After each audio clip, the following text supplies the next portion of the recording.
Guys, I am so excited today. You're going to get tons of value. The 5 steps on what you need to do if you want to start flipping houses right now. If I were to start all over again, these were the 5 things that I would do. Let's get to it on the Fearless Investor Podcast.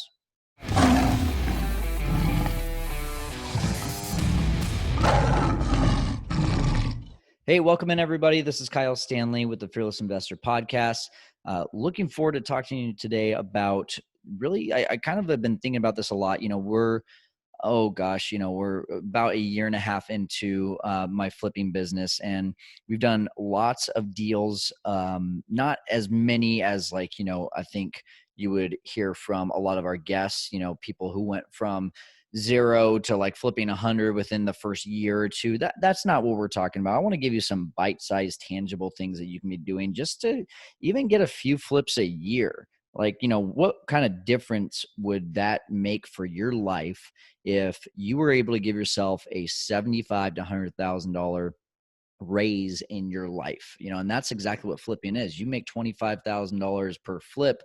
You're doing 3 or 4 a year, and you're almost giving yourself for a lot of people, that's going to double your income. And for me, that's exactly what it's been.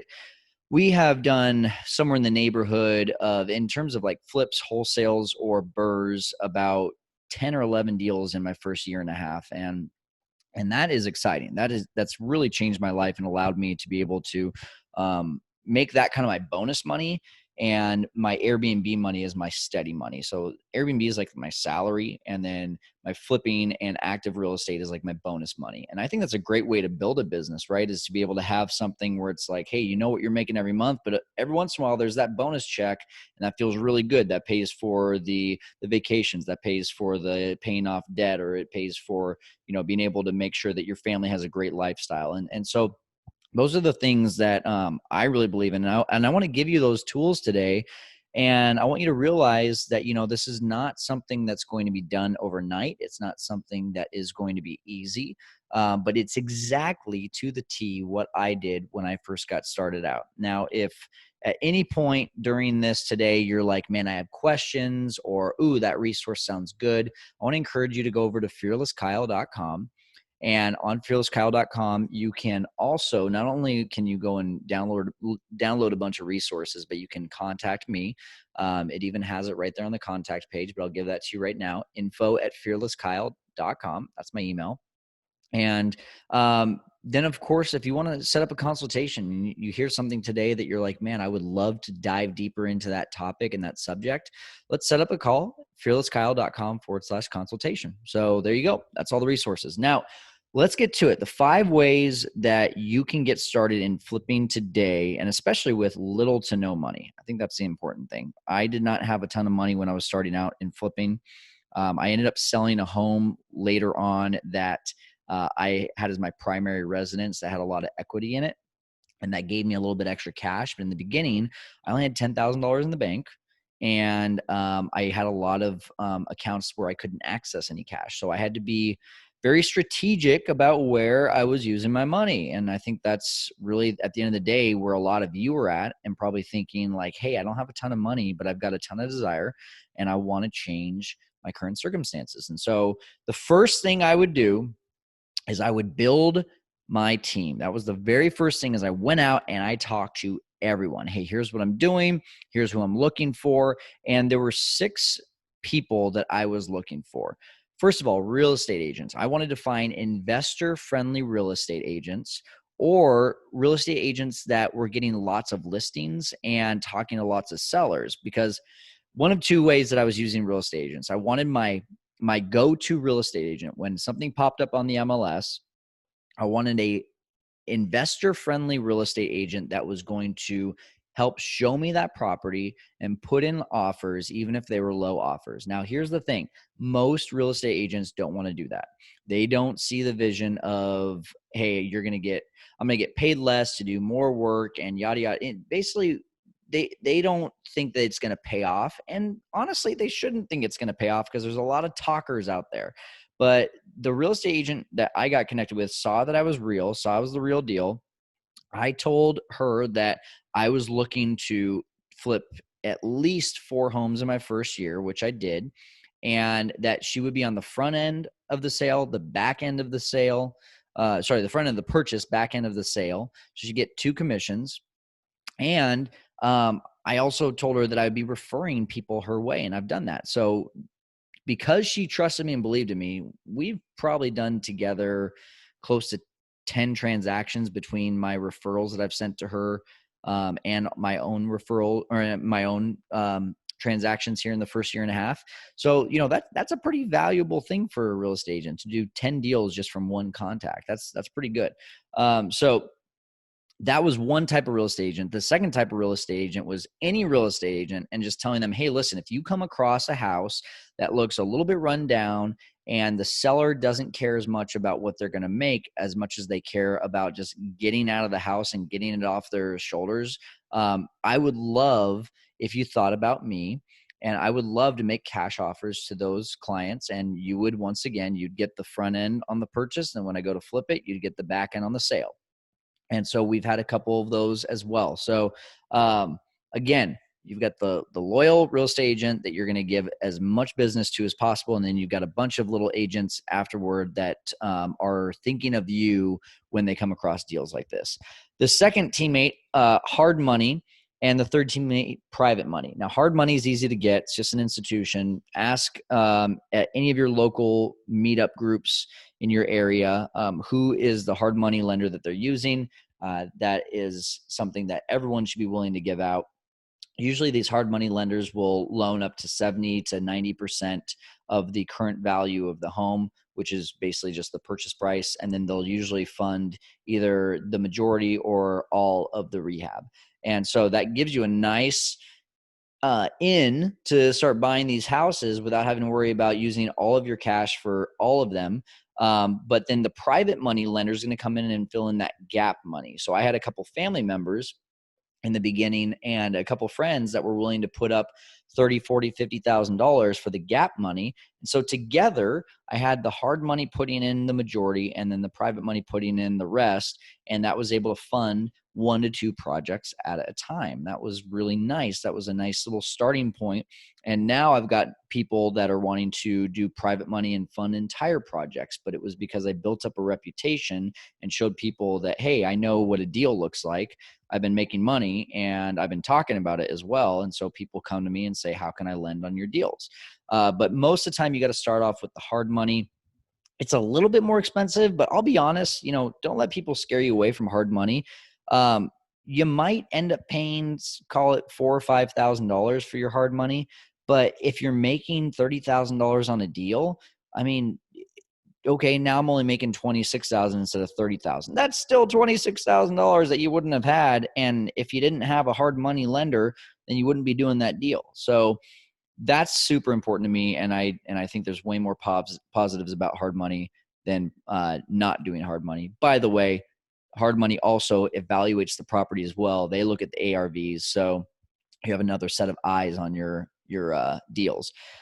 Then number 4, wholesalers. You got to connect with as many wholesalers in town as possible. My third deal I ever did was actually off a wholesaler list, which everyone says you can't make money off of those. Well, I beg to differ. I did. It was a flip that we paid $95 for, ended up selling it for $152.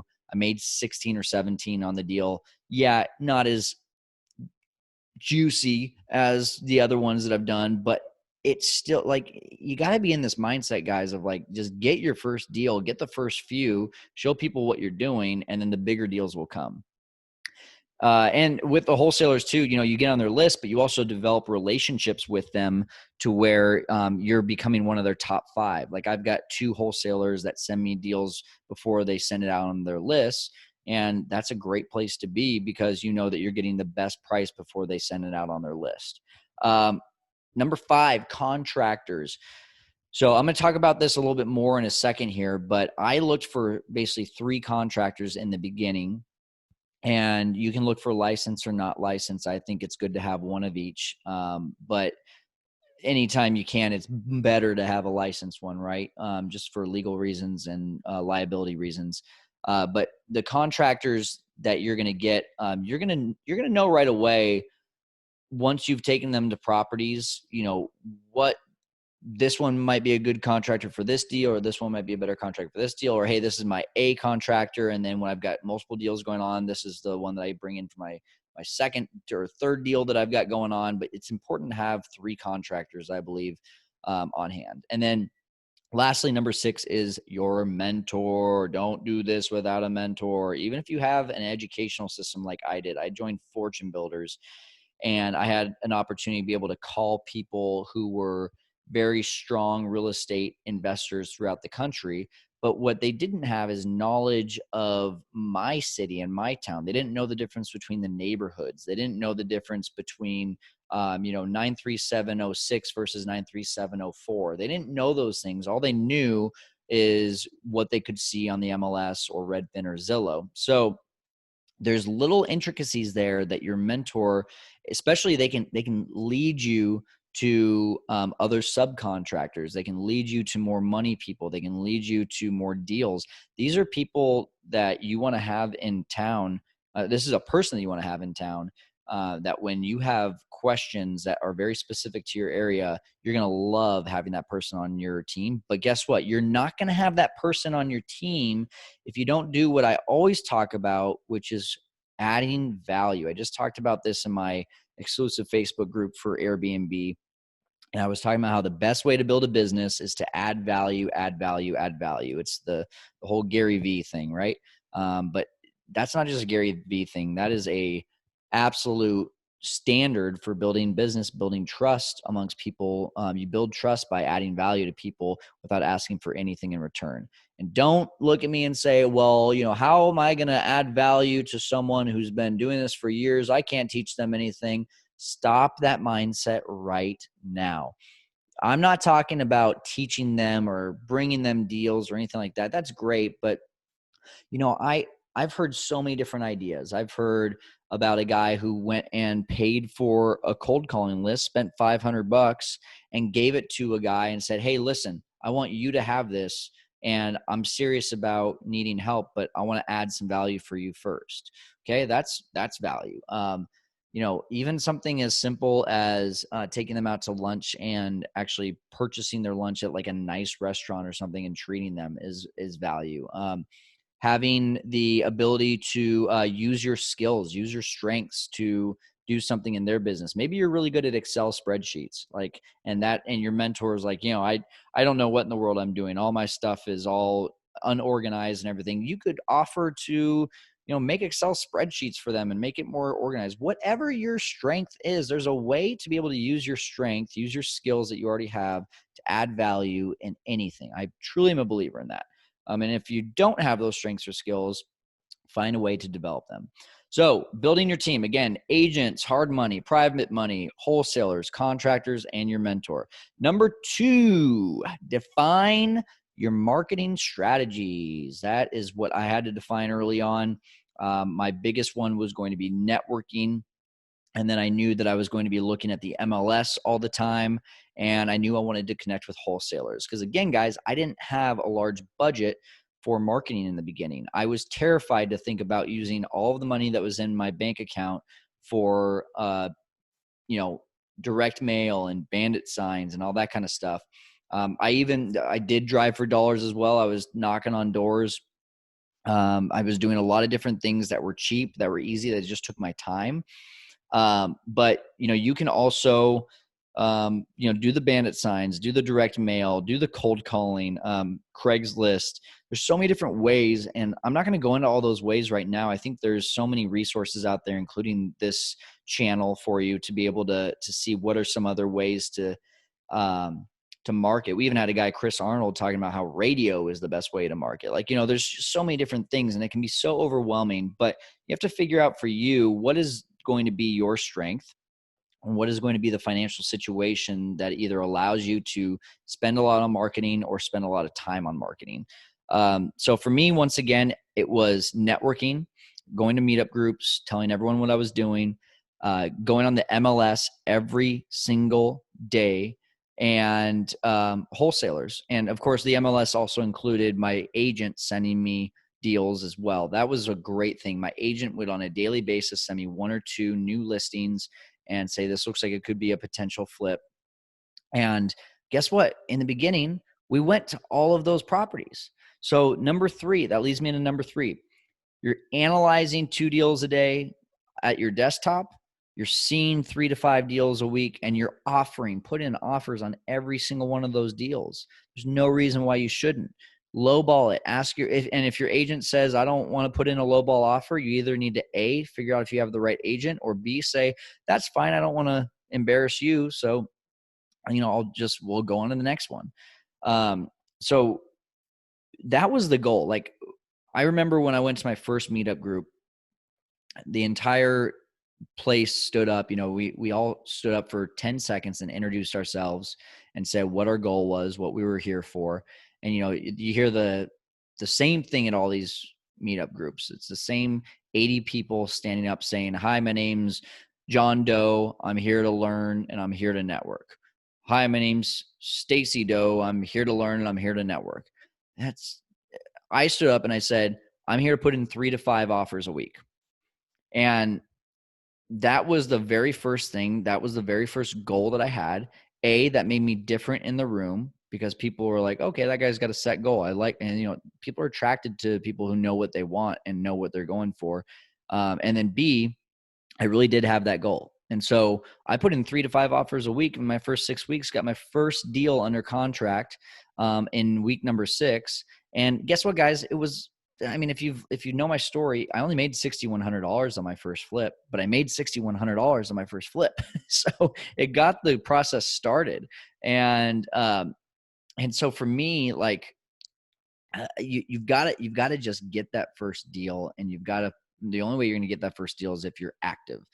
I know people who have spent $70,000 on education and have done quote unquote everything in the first year and have seen no results. And then I asked them, how many offers have you put in the last year? And one person, after spending $70,000, told me they put in 0 offers. I said, how in the world are you ever going to do a deal if you're not putting in offers? I'm scared of putting in an offer. What if I get it and it's not a good deal? Guys, you can always pull out. You know that? There's a contingency period, especially if you're doing it on the MLS.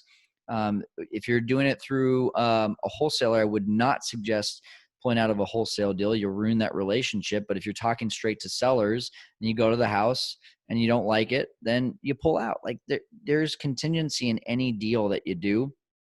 But like, that's the thing, is that if you're putting in offers, especially on the MLS, I can't tell you how many deals I have put in offers on before I even see it. Then I go see it and I say, well, this is not necessarily the deal that I thought it was going to be. And so we pull out, get our earnest money deposit back, and that property goes back on the MLS. So your fear of putting in an offer needs to go out the window right away, but your action to be able to get to these deals and put in the offers needs to be, once again, to analyze 2 deals a day, whether that's from the MLS, whether that's from calls that you're taking from sellers, doesn't matter where that's coming from. That's just good practice too, by the way. It took me an hour to analyze deals in my first couple of weeks, and then I got it down to 30 minutes, and I got it down to 15 minutes. And now I can look at an address, and in about 3 minutes, I have an ARV. And as long as I have pictures, I know exactly what I'm spending. Not exactly, but close to what I'm spending on the rehab. And that's seeing 3 to 5 properties a week and putting in offers 3 to 5 times a week. Now, number 4, when you go to these properties in the beginning, not only is, especially if it's coming from the MLS, is your agent going to be there and seeing kind of what you like or what you're looking for, but you need to have your contractors there for the first 3 to 5 properties as well. Now, I would get your agent a Starbucks gift card. I would have an edible arrangement sent to their office. I would make sure that they understand that you respect their time.